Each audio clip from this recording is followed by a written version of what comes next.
আসসালামু আলাইকুম সবাইকে। কেমন আছেন সবাই? আশা করতেছি সবাই অনেক অনেক ভালো আছেন। সো আজকে আমি দুইটা টিপস আপনাদের সাথে শেয়ার করতে যাচ্ছি এলিমেন্টরে। সো টিপস গুলো হচ্ছে এই ইনার সেকশনের মধ্যে আমরা যদি একটা সেকশন নেই, এখানে এখানে একটা সেকশন নিলাম, নেওয়ার পরে যদি আমি এখানে একটা ইনার সেকশন নেই, দেন আমি চাইলেও কিন্তু এই সেকশনের মধ্যে আর ইনার সেকশন নিতে পারবো না, রাইট? এটা হয়তো আপনারা অলরেডি অনেকে সবাই খেয়াল করছেন। এখন যদি এর মধ্যে আমি ইনার সেকশন নিতে চাই, তাহলে আমি নিতে পারবো না। এখানে নেভিগেটর আছে, আমাদের নেভিগেটরটাতে যদি আপনি লক্ষ্য করেন, এই সেকশনের মধ্যে কলাম আছে, কলামের মধ্যে জাস্ট ইনার সেকশন একটাই আছে, ইনার সেকশনের মধ্যে দুইটা কলাম আছে, দ্যাটস ইট। এই কলামের মধ্যে চাইলে এই এমটি আর কি, হ্যাঁ, এটার মধ্যে চাইলে আমরা আরেকটা ইনার সেকশন নিতে পারবো না, যদিও এটা প্রয়োজন 90% ক্ষেত্রে হয় না, বাট যদি কখনো লাগে তাহলে এটা আমরা নিতে পারি না। সো এটা আমরা কিভাবে নিতে পারি সেটা আমরা দেখতে যাচ্ছি। All right. সো আমাদের যে উপরে যে কলামটা আছে না, এই কলামটা নট ইনার সেকশন, ইনার সেকশনের উপরে যে কলামটা আছে না, এই কলামটাকে জাস্ট কপি করেন, কপি করে এটার মধ্যে পেস্ট করে দেন, দ্যাটস ইট। দেখছেন? এখানে কিন্তু এখন আমরা চাইলে এই কলামটার মধ্যে কিন্তু দেখেন আরেকটা ইনার সেকশন চলে আসে, রাইট? এইভাবে চাইলে আপনারা যত খুশি ইনার সেকশন নিতে পারেন। এন্ড আরেকটা টিপস আমি শেয়ার করতে চাই, সেটা হচ্ছে যে এলিমেন্টর থেকে আমরা যদি ফর এক্সাম্পল আমাদের এখানে ড্যাশবোর্ড নাই, হ্যাঁ, ফর এক্সাম্পল আমাদের এখানে ড্যাশবোর্ড নাই, তাহলে কি করতে হবে? আমাদেরকে একেবারে এক্সিট করে ড্যাশবোর্ডে যাইতে হবে, দেন হোম পেজ এডিট করা লাগবে, বা হচ্ছে আনুষঙ্গিক কাজগুলো করা লাগবে। ফর এক্সাম্পল আমাকে আমার হোম পেজটাকে এডিট করা দরকার, এখন মনে হলো হোম পেজটাকে এডিট করবো, কিভাবে এডিট করবো? বা ড্যাশবোর্ডে না গিয়ে আমি কি এডিট করতে পারি? হ্যাঁ, পারেন। কন্ট্রোল+ই চাপ দিবেন, তাহলে এখানে ফাইন্ডার নামের একটা অপশন চলে আসবে।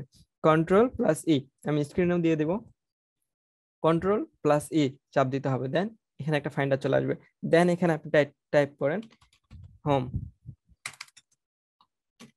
হোম যদি টাইপ করেন, তাহলে দেখেন এখানে কিন্তু হোম পেজ চলে আসছে, দেখছেন? এখন যদি এটাকে আপনি মানে হোয়াইলটা যেটা আছে, মাউসের হোয়াইল আছে না, সেই হোয়াইলের মধ্যে যদি আপনি একটা প্রেস করেন, দেন এটা নিউ ট্যাব ওপেন হবে, অথবা এভাবে রাইট ক্লিক করে ওপেন উইথ নিউ ট্যাব যদি দেন, দেন এখানে দেখতে পারবো আমরা আমাদের যে হচ্ছে হোম পেজটা, সেটার এডিট পেজে সরাসরি নিয়ে চলে যায়, আমাদেরকে ড্যাশবোর্ডে যাইতে হবে না। ইভেন শুধু কি তাই, আমাদের ওয়ার্ডপ্রেসের যে কোনো এলিমেন্ট আমরা এখান থেকে ফাইন্ড করতে পারি, যেমন হচ্ছে প্লাগইনস, রাইট? PLUC প্লাগইনস লিখে যদি সার্চ করেন, এতে দেখেন এখানে কিন্তু প্লাগইনস নামের একটা ইয়া চলে আসছে না সাইটের, এখানে কিন্তু সরাসরি যদি এটাকে আমরা নিউ ট্যাব ওপেন করি, তাহলে আমাদের প্লাগইনস এর যে ট্যাবটা সেটা ওপেন হয়ে যাবে, মানে পুরা ড্যাশবোর্ডের যে প্লাগইনস এর যে ট্যাবটা সেটা ওপেন হয়ে যাবে। দেন যদি আমরা এখানে থিম লিখে সার্চ করি, তাহলে এখানে দেখেন থিম নামের যে আমাদের একটা পোস্ট টাইপ আছে, থিম নামের যে আমাদের একটা পোস্ট টাইপ বলতে পারি, কি বলতে পারি এটাকে, আমাদের যে থিমস এর ইয়াটা আছে, ট্যাবটা আছে, সেটা কিন্তু এখান থেকে ওপেন হয়ে যাবে। That's all.